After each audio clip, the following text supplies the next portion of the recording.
Hello. It's the beginning of the end, for evil, the assessors and the church. In the series' penultimate episode, David leads the final mass in the church and learns where he will be going next. He, Kristen and Ben work on their final case. Sister Andrea leads Father Ignatius on a search for a relic. The trio's final case.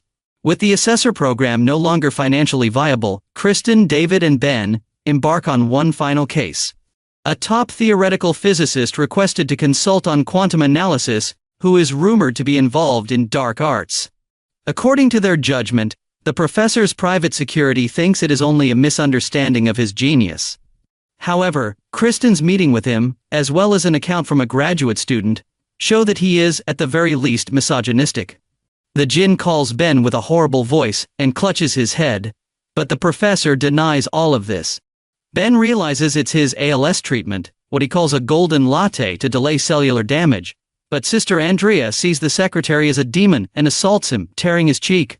Then, when the physicist is admitted to the hospital, it is discovered that he has an experimental microchip in his brain that generates his voice instantly. An infection from this could be the source of all problems.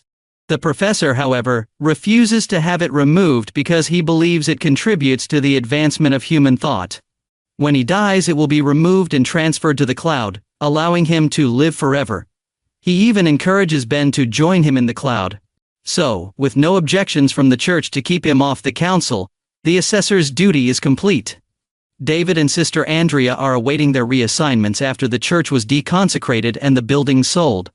While doing so, David receives a note from a friend that includes a meeting time and location. He meets with Vatican Security's father Giovanni De Vita. He now serves as David's point of contact. But first, David must answer questions regarding his anger towards the church and undergo a polygraph test. If he leaves, he will be gone from their sight, under God's protection.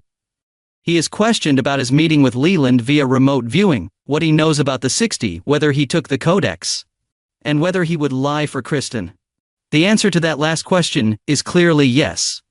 After that, David visits Leland's and sees a picture depicting the end of the world.